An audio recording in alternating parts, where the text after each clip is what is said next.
Can you tell me who Claudette Colvin is? Sorry, I can't. Can you tell me who Claudette Colvin is? I can't. Okay. Claudette Colvin? Yeah. I'm not familiar with her. Okay. Can you tell me who Claudette Colvin is?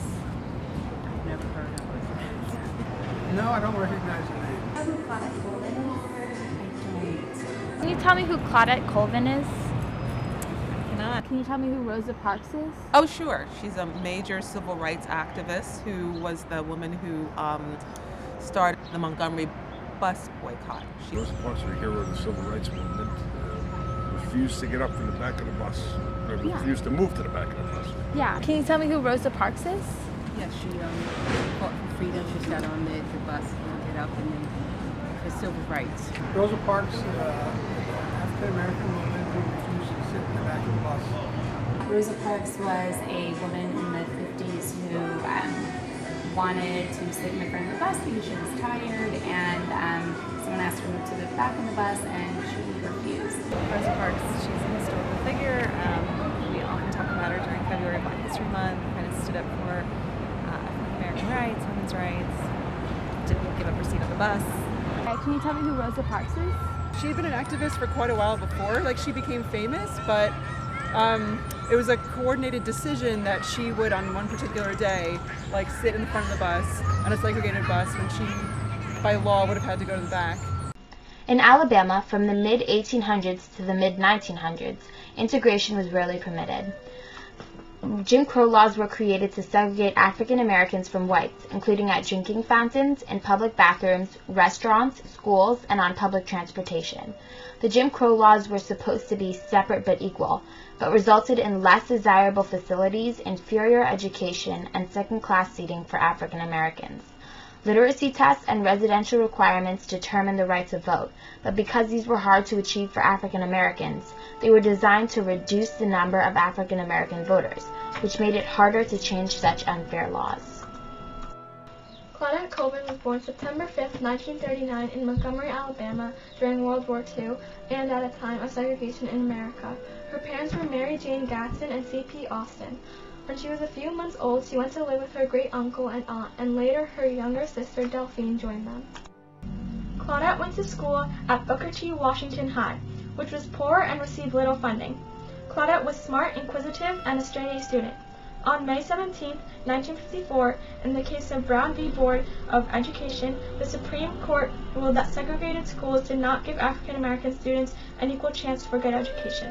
When they found out that schools were going to be integrated, many students were against it, but Claudette felt that she would get a better education if the schools were integrated. On March 2, 1955, when she was just 15 years old, Claudette climbs aboard a Montgomery City bus after school with her friends and some other classmates. As they rode through town, other white passengers boarded the bus.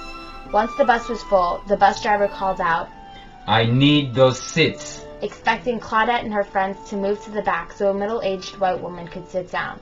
While her friends did get up and stand in the back, Claudette did not. Claudette later reported, "Rebellion had been on my mind all that day. I knew I had rights, I knew the rules, I hadn't planned it out, but my decision was built on a lifetime of nasty experiences." What were the rules and rights that Claudette was referring to? There was a state law that declared that no African American rider had to give up his or her seat unless another was available. In Claudette's situation, there were no other seats available on the bus, so she was within her rights to refuse.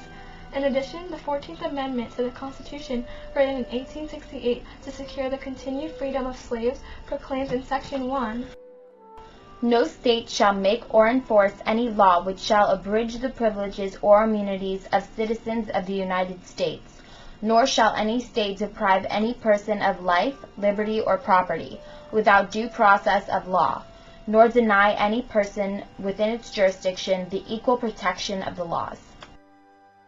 After Claudette refused to give up her seat, the bus driver saw a police vehicle and got their attention. When the police told her to get up, she didn't fight back or shout anything profane, but repeated over and over, "It's my constitutional right."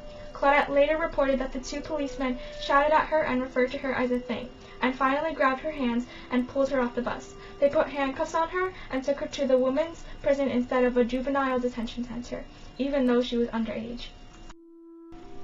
Claudette's great-uncle suggested that her parents contact E.D. Nixon, head of Montgomery chapter of NAACP, or the National Association for the Advancement of Colored People, which they did.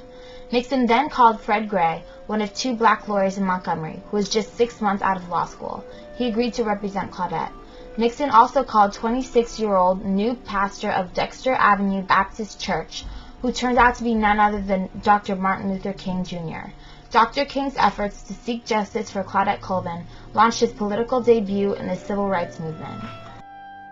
On March 18, 1955, 2 weeks after her arrest, Claudette's court case began with charges of assaulting a police officer, violating the segregation law, and disturbing the peace. After 2 weeks, Claudette was ultimately found guilty on all counts by Judge Wiley Hill. She was put on a 1-year probation and became a ward of the state. She was then released into her parents' custody. Claudette was shocked and devastated by the news. She knew that she was following the law and had not attacked the officers. She feared that her permanent record as a convicted criminal would haunt her as she applied for jobs and for college. Sometime in 1955, Claudette met an older gentleman and accidentally became pregnant. Since abortion was illegal, Claudette kept the baby, her first son Raymond, but was expelled from high school due to a rule that one could not be pregnant at school. This unfortunately ended her dreams of becoming a lawyer. In December 1955, the Montgomery bus boycott began. It was a protest against segregation on city buses, in which African Americans refrained from riding the buses. In May of 1956, on the 159th day of the Montgomery bus boycott, and 6 weeks after the birth of Claudette's first son, the case of Browder v. Gale was heard in the U.S. District Court by 3 judges. Claudette testified in this case as the youngest plaintiff. Rosa Parks was not a plaintiff because her case was still being appealed. On June 5, 1956, the District Court ruled 2-1 that bus segregation laws were unconstitutional. On November 15, 1956, the Supreme Court upheld this ruling, which led to an end of segregation on buses. After the U.S. District Court case, Claudette was having trouble finding work in the South because most businesses would not hire her, for fear someone would recognize her and endanger their employees and their customers. None of the activists would help her because she had given birth out of wedlock. Eventually, she moved to New York and became a live-in family caregiver while her son, Raymond, stayed in Montgomery. Finally, she came across a job in Manhattan at a Catholic nursing home where she would work for the next 36 years. In 1960, Claudette gave birth to another son, Randy. That son is now an accountant with 4 children. Raymond sadly died in 1993 at the age of 37. At 77, Claudette Colvin lives in the Bronx. In 2010, she had a biography written about her by Philip Hoose, which provided much of the material for this documentary. Claudette did not become well known because she was an unwed teenage mother, so she was ignored by all leaders of the civil rights movement. Claudette also believes her darker skin and poorer circumstances contributed to her not being taken seriously. In addition, people in the South were ashamed that it took a teenager to stand up for her rights, and that an adult was not brave enough to do so. The final reason is because the court case, Browder v. Gale, was overshadowed by cases like Brown v. Board of Education of Topeka, which desegregated schools in the South. Claudette Colvin's brave action inspired Rosa Parks and the participants of the Montgomery bus boycott to stand up, or rather sit down, for their equal rights. This in turn helped end bus segregation and eventually brought an end to legal racial segregation. It took the brave actions of one person to start a revolution, with the coordinated efforts of many brave people to create a movement for lasting change. Claudette is a true heroine who doesn't deserve to have been forgotten. We hope this documentary will raise public awareness of Claudette Colvin's courage and impact on equal rights in our society and will inspire courage and activism in young people today. I knew there was somebody else, but I never knew who it was. Yeah. And that's new. So you learn something new every day. That's Did it spontaneously, the way that we sort of learned that Rosa Parks did when that's not actually true. Yeah. Oh, interesting. Yeah. Yeah. So that's good for her. That's really brave. Yeah. Thank you. I did not know that. Wow. I never knew that. I thought Rosa Parks was like the first person. It's great that you're educating people on this because it's not the first time this has probably